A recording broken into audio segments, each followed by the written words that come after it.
je vais vous présenter un système de pulvérisation sur frondaison. En fait, c'est assez simple puisqu'on utilise uniquement du matériel d'irrigation. Donc c'est des tuyaux tout simplement.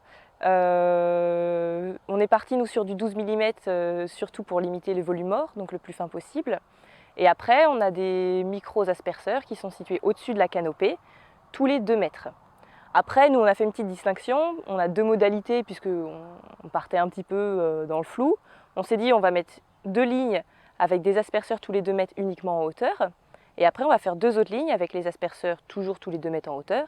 Et cette fois-ci, en intercalant d'autres au niveau du feuillage, dans la canopée en plus, pour essayer d'avoir aussi la pulvérisation au milieu, à l'intérieur de la canopée.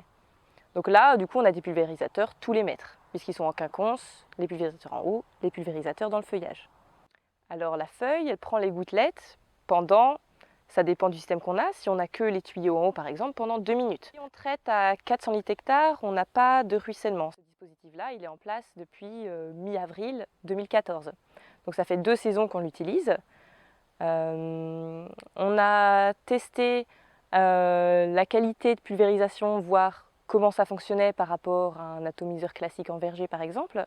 Ce qu'on voit, c'est déjà que par rapport à un pulvérisateur classique, il n'y a pas de ventilation, donc il n'y a aucun mouvement de turbulence.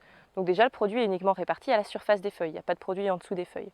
Après, nous, dans notre système, surtout dans le système où il y a uniquement les asperceurs en hauteur, on voit que c'est le haut de l'arbre qui prend beaucoup de produits et le bas de l'arbre, puisque ça fait un parapluie, et donc ça couvre également le bas de l'arbre qui est à côté.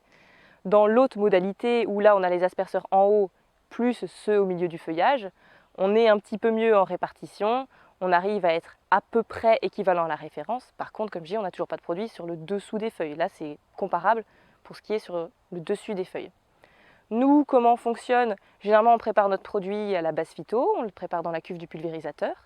On amène le pulvérisateur ici, on se branche ici au niveau de ce système, avec le système de prise de force et de pompe du couple pulvérisateur-tracteur.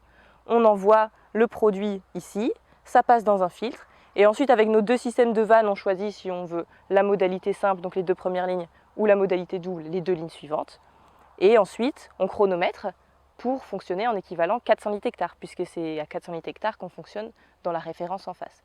Pour donner des exemples de temps, ici, dans la modalité où il y a juste les asperceurs en haut, on fonctionne environ 2 minutes. Dans l'autre, on fonctionne environ 1 minute 30 en équivalent 400 litres hectare. Après, pour qu'il y ait la même quantité de produit tout le long de la ligne, on remplit toujours le système à basse pression, en dessous de 2 bars, puisque les micro-asperceurs ont un régulateur de pression qui est intégré. On remplit tout en dessous de 2 bars, puisque les asperceurs ne se déclenchent qu'à 2 bars et demi. Et ensuite, une fois que tout est rempli, on augmente d'un coup sec la pression dans le système, et comme ça, tous les asperceurs se déclenchent en même temps. Donc le produit arrive là, il est filtré là, il y a un filtre, manomètre, et après ouverture, 2 lignes d'un côté et 2 lignes de l'autre, soit suivant ce qu'on veut faire.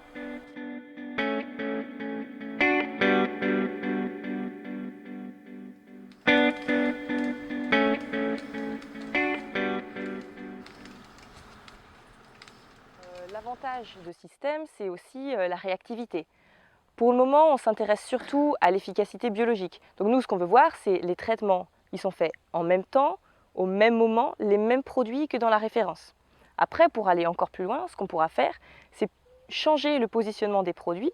Vu qu'on sait qu'on peut traiter très rapidement et qu'on peut être très réactif, entre autres tout ce qui est traitement tavelure, on pourrait essayer par la suite de limiter tout ce qui est traitement préventif et juste de se baser sur des traitements stop par exemple. Justement, au vu de notre qualité de pulvérisation, qu'on allait sans doute avoir quelques problèmes au niveau de l'efficacité biologique. Or, quand on allait faire nos comptages l'année dernière, on en a fait plusieurs en été, à la fin des contaminations primaires et ensuite un peu avant la récolte. Ce qu'on a vu, c'est qu'on est équivalent à la référence en face qui est traitée, de manière classique.